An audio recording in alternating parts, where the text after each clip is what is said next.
Hello friends, स्वागत है हमारे इस YouTube channel Sohrab online classes में। आज क्लास 12th बायोलॉजी का चैप्टर नंबर 11 जैव प्रौद्योगिकी के सिद्धांत एवं प्रक्रियाएं से बहुत ही most important VVI objective questions करा रहे हैं। आज इस अध्याय से जितने भी ऑब्जेक्टिव क्वेश्चन होंगे सारे ऑब्जेक्टिव क्वेश्चंस करा देंगे। जिसका पहला क्वेश्चन आप लोग देख सकते हैं कि ग्राम प्लस और ग्राम माइनस बैक्टीरिया में भिन्नता पाई जाती है उसके कोशिका भित्त में। इसमें उसके कोशिका भित्त में डीएनए के कटे भागों को जोड़ने हेतु इनमें से किसका प्रयोग किया जाता है? तो लाइगेज का। डीएनए के कटे भागों को जोड़ने के लिए लाइगेज का प्रयोग किया जाता है। अगला क्वेश्चन है संकरण। संकरण की पहचान किसके द्वारा की जाती है? तो ऑटो रेडियोग्राफी द्वारा। ऑटो रेडियोग्राफी द्वारा संकरण की पहचान कराई जाती है। पीसीआर का उपयोग होता है डीएनए की कमी किसी खास जगह के प्रबंध के लिए। डीएनए के किसी खास जगह के प्रबंध के लिए। अगला क्वेश्चन है प्रयोगशाला में डीएनए को देखने के लिए क्या प्रयुक्त होता है? तो इथिडियम ब्रोमाइड। Ethidium bromide. पौधे में क्लोनिंग हेतु किस संवाहक का उपयोग होता है? तो PBr 322 TI प्लाज्मिड। ये दोनों हो जाएगा। अगला क्वेश्चन है EcoRI प्रतिबंध एंजाइम निम्नलिखित में से किस अनुक्रमा का किस अनुक्रमा का पहचानता है? EcoRI प्रतिबंधन एंजाइम निम्नलिखित में से किस अनुक्रमक का पहचानता है? तो GAATTC इसका आंसर हो जाएगा गेट। अगला क्वेश्चन है डीएनए के पृथक्करण के दौरान जीवान में कौन से एंजाइम का उपयोग किया जाता है? तो लाइसोजाइम का। अगला क्वेश्चन है डीएनए अवक्षेपण निम्नलिखित में से किसके मिलाने से होता है? तो स्थितित एथेनॉल के। अगला क्वेश्चन है अनुवांशिकी अभियांत्रिकी से प्रयुक्त सबसे सामान्य जीवाणु है? तो इस्चीरिशिया।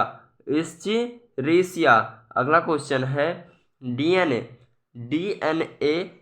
पुनर्योगन तकनीकी में रेस्ट्रक्शन इंडोन्यूक्लियस बृहद पैमाने पर उपयोग किया जाता है प्रायतः होते हैं तो जीवाणु कोशिका से। किसे? जीवाणु कोशिका से।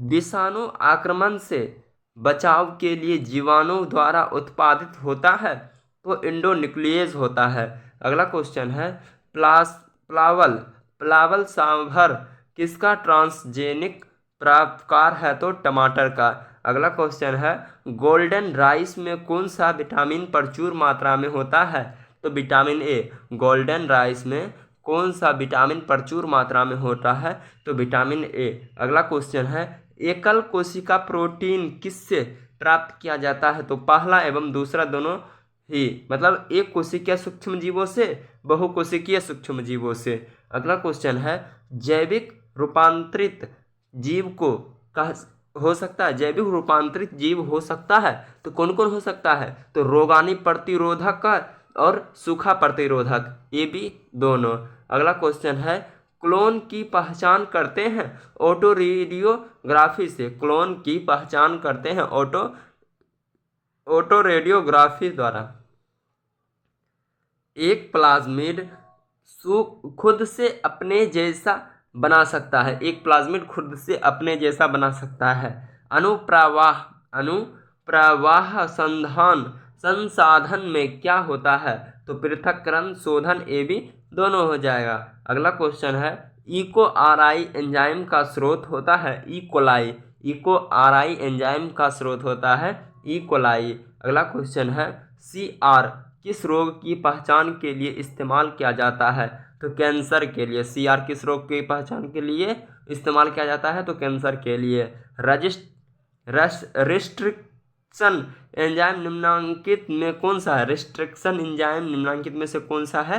तो एक्सोन्यूक्लियस एंडोन्यूक्लियस, ये दोनों हो जाएगा। अगला क्वेश्चन है जेल विद्युत का संचलन इलेक्ट्रोफोरेसिस का उपयोग होता है सभी को पृथक करने के लिए। अगला क्वेश्चन है प्रतिबंधन एंजाइम हिंड 3 का स्रोत है हीमोफिलस इन्फ्लुएंजा। अगला क्वेश्चन है अनुवांशिकता अभियांत्रिकी में इस्तेमाल पहला प्रतिबंधन एंजाइम का नाम कौन है? तो इको आर आई। अगला क्वेश्चन है निम्नलिखित में से कौन जंतुओं से में जीन क्लोनिंग हेतु संवहन है? तो रिट्रोवायरस। एगारोज किससे सब प्राप्त किया जाता है? तो समुद्री घास से। अगला क्वेश्चन है प्राइमर्स का उपयोग किया जाता है? तो पीसीआर। प्राइमर्स का उपयोग किया जाता है पीसीआर। अगला क्वेश्चन है प्रतिबंधन एंडोन्यूक्लिएज काटता है? तो डीएनए के दोनों रज्जुओं को काटता है। अगला क्वेश्चन है दो सूक्ष्म जीव जो आनुवांशिक अभियांत्रिकी में अत्यधिक महत्वपूर्ण होता है। तो इस्चेरिचिया कोलाई एवं एग्रोबैक्टीरियम ट्यूमिफेसियंस होता है। अगला क्वेश्चन है आनुवांशिक रूप से एक समान जीन जिससे उत्तक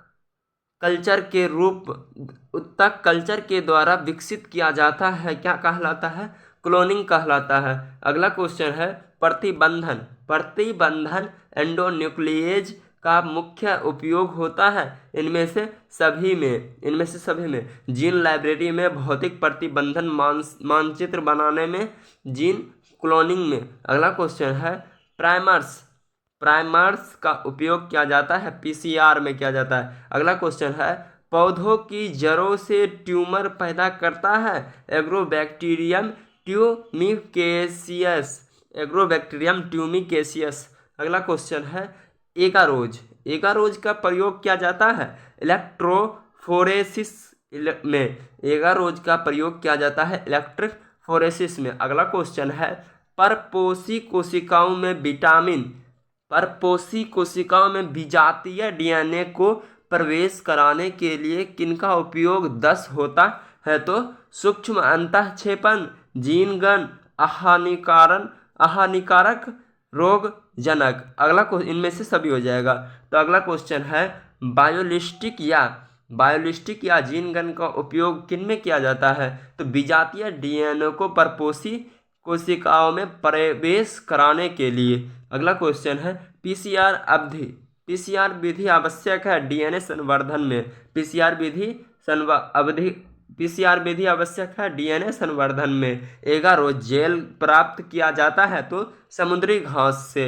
अगला क्वेश्चन है निम्नलिखित में से कौन सा एंजाइम उच्च तापमान पर भी सक्रिय होता है? तो टेक पॉलीमरेज। अगला क्वेश्चन है कुछ एंजाइम अपनी क्रियाशीलता को बढ़ाने के लिए कौन नॉन प्रोटीन पदा प्रयोग करते हैं? तो सह एंजाइम। अगला क्वेश्चन है निम्नलिखित में कौन सा गोलघर प्रोटीन के उदाहरण है? तो हीमोग्लोबिन। अगला क्वेश्चन है निम्नलिखित में से कौन सा रेशेदार प्रोटीन के उदाहरण है? तो फाइब्रोइन। अगला क्वेश्चन है कौन सा न्यूक्लिक अम्ल को बहुलक है? तो न्यूक्लियोटाइड। कौन सा न्यूक्लिक अम्ल के बहुलक है? तो न्यूक्लियोटाइड। अगला क्वेश्चन है न्यूक्लिक अम्ल में कौन सा पदार्थ मौजूद नहीं है? तो गुआनिडन। न्यूक्लिक अम्ल में कौन सा पदार्थ मौजूद नहीं होता है? तो गुआनिडन। अगला क्वेश्चन है निम्नलिखित में कौन सा क्षार आरएनए में मौजूद नहीं होता है? तो थायमीन। अगला क्वेश्चन है कौन सा क्षार आरएनए में उपस्थित रहता है पर डीएनए में नहीं रहता है? यूरासिल। मतलब डीएनए में कौन सा क्षार उपस्थित नहीं रहता है? तो यूरासिल। और आरएनए में कौन सा क्षार उपस्थित नहीं रहता है? तो थायमीन। अगला क्वेश्चन है डीएनए की द्वितीय वलयीकरण संरचना किस कारण से होती है? तो हाइड्रोजन बंधन के कारण होती है। अगला क्वेश्चन है डीएनए का निर्माण किससे होती है? तो रिवर्स ट्रांसक्रिप्टेज ट्रांसकिनेज। अगला क्वेश्चन है रिस्ट्रिक्शन एंजाइम का उपयोग किसको काटने के लिए किया जाता है? तो द्विक्षारीय डीएनए। अगला क्वेश्चन है एंजाइम लाइगेज का प्रयोग किया जाता है खंडित डीएनए को जोड़ने के लिए। अगला क्वेश्चन है पौधों की जड़ों में ट्यूमर पैदा करता है एग्रोबैक्टीरियम। पौधों की जड़ों में ट्यूमर पैदा करता है एग्रोबैक्टीरियम। अगला क्वेश्चन है इनमें कौन पीसीआर से जुड़ा है? इनमें से सभी। निष्क्रियकरण, तापानुशीलन का सामना, विस्तार। अगला क्वेश्चन है कौन सा एंजाइम उच्च तापक्रम पर भी सक्रिय रहता है? तो टेक पॉलीमरेज। अगला क्वेश्चन है प्रतिबंधन एंजाइम की खोज से किसे काटना संभव हो सकता है? तो डीएनए को। अगला क्वेश्चन है प्रतिबंधन एंडोन्यूक्लियेज डीएनए के किस विशिष्ट न्यूक्लियोटाइड अनुक्रमों को पहचानता है? तो पैलिंड्रोमिक को। अगला क्वेश्चन है पीसीआर का उपयोग करते हैं किसी खास डीएनए के प्रवर्धन के लिए। अगला क्वेश्चन है जेनेटिक इंजीनियरिंग में इस्तेमाल पहली प्रतिबंध एंजाइम का नाम है? जेनेटिक इंजीनियरिंग में इस्तेमाल पहली प्रतिबंध एंजाइम का नाम है इको आर आई। जल विद्युत का संचरण इलेक्ट्रोफोरेसिस का उपयोग करते हैं इनमें से सभी को पृथक करने के लिए। अगला क्वेश्चन है डीएनए को विशिष्ट स्थलों पर जोड़ने वाले एंजाइम को क्या कहते हैं? Lysozyme enzyme. डीएनए को विशिष्ट स्थलों पर जोड़ने वाले एंजाइम को कहते हैं लाइसोजाइम एंजाइम। अगला क्वेश्चन है इकोलाई क्लोनिंग संवहन स्मॉल पी और कैपिटल बी कैपिटल आर 322 में प्रतिबंधन स्थल श्रृंखला मौजूद है इनमें से सभी। Eco R I, Hind, Bam HI। अगला क्वेश्चन है रिकॉम्बिनेंट डीएनए तकनीक में प्लाज्मिड वेक्टर का विखंडन किसके द्वारा होना आवश्यक है? तो वही एंजाइम जिसके द्वारा दाता जीन को खंडित किया जाता है। अगला क्वेश्चन है इनमें कौन रजिस्ट्रिक्शन एंजाइम नहीं है? तो इसका आंसर आप लोग कमेंट में जरूर बताएं क्या होगा। अगला क्वेश्चन है डीएनए को देखने के लिए प्रयोग किया जाता है इथिडियम ब्रोमाइड। अगला क्वेश्चन है ट्रांसजेनिक पौधे उत्पन्न करने के लिए ट्यूमर प्रेरित प्लाज्मिड प्राप्त किए जाते हैं तो एग्रोबैक्टीरियम ट्यूमीफेसियंस द्वारा। अगला क्वेश्चन है टेक डीएनए पॉलीमरेज एंजाइम प्राप्त किया जाता है थर्मस एक्वेटिकस से। अगला क्वेश्चन है निम्नलिखित में से कौन उच्च जीवों में जीन क्लोनिंग है तो एक वाहक के रूप में प्रयोग होता है? तो रेट्रोविषाणु जीवाणु में पाया जाता है आरएनए, प्लाज्मिड डीएनए और आरएनए दोनों पाया जाता है। इको आर आई एंजाइम का स्रोत है ई कोलाई का। अगला क्वेश्चन है GAATTC किस प्रतिबंधन एंडोन्यूक्लियेज का अभिज्ञात स्थल है? इको आर आई का। अगला क्वेश्चन है आणविक तकनीक जिसमें किसी भी इच्छित जीन की अनेकों प्रति इन विट्रो संश्लेषित की जा सकती है क्या कहलाती है? PCR कहलाती है। अगला क्वेश्चन है जीवाणु की कोशिका भित्ति को तोड़कर उसके DNA एवं अन्य बृहद जैव अणुओं को मुक्त करने हेतु इनमें से कौन एंजाइम प्रयुक्त होता है? तो लाइसोजाइम। अगला क्वेश्चन है पॉलीमरेज श्रृंखला अभिक्रिया तकनीक का पर उपयोग किया जाता है तो डीएनए एम्प्लीफिकेशन के लिए।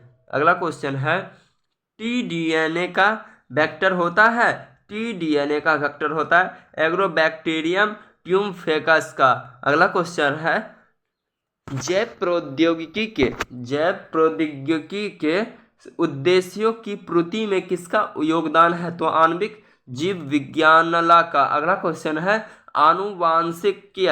आनुवांशिकी यांत्रिकी को क्या कहता है? पुनर्योगेज डीएनए तकनीक। अगला क्वेश्चन है इनमें कौन रेजिस्ट्रेशन एंजाइम नहीं है? तो पेक्टिनेज। अगला क्वेश्चन है डीएनए को देखने के लिए प्रयुक्त होता है इथिडियम ब्रोमाइड। अगला क्वेश्चन है टी.आई. प्लाज्मिड पाया जाता है एग्रोबैक्टीरियम ट्यूमीफेसियंस में। अगला क्वेश्चन है इनमें कौन सा कथन सही नहीं है? पौधों में विजातीय डीएनए को प्रवेश कराने के लिए जीन गन का प्रयोग नहीं किया जाता है। अगला क्वेश्चन है जीव प्रतिकारक का बायोरिएक्टर के संदर्भ में कौन सा वाक्य गलत है? वांछित उत्पादन पाने के लिए जीव प्रतिकारक ऑक्सीजन उपलब्ध नहीं कराता है। अगला क्वेश्चन है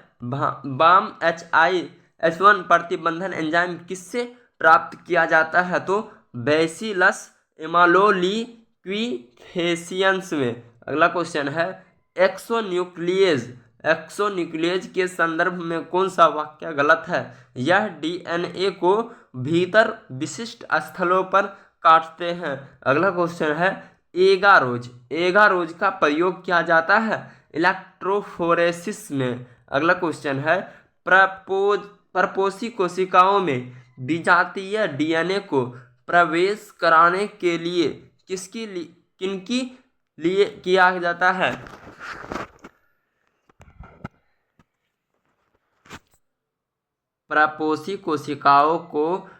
परिपोषी कोशिकाओं में विजातीय डीएनए को प्रवेश कराने के लिए किनकी किया जाता है? तो इनमें से सभी को। सूक्ष्म अंतःक्षेपण जीनगन हानिकारक रोगजनक को। अगला क्वेश्चन है एगारोज निम्नलिखित में से किससे निकलता है? तो समुद्री घास से। अगला क्वेश्चन है बायोलिस्टिक जीन गन का उपयोग इनमें से किसमें किया जाता है? तो विजातीय डीएनए को परिपोषी कोशिकाओं में प्रवेश कराने के लिए। अगला क्वेश्चन है कवक को किस एंजाइम से संसाधित किया जाता है? तो काइटिनेज से। अगला क्वेश्चन है प्राइमर्स का उपयोग किया जाता है पीसीआर में प्रयोग। आप लोग अगर हमारे इस वीडियो को शुरू से अंत तक देखे हैं तो हमारे इस चैनल सोहराब ऑनलाइन क्लासेज को सब्सक्राइब जरूर करें और अपने दोस्तों को भी शेयर कर दें। Thank you.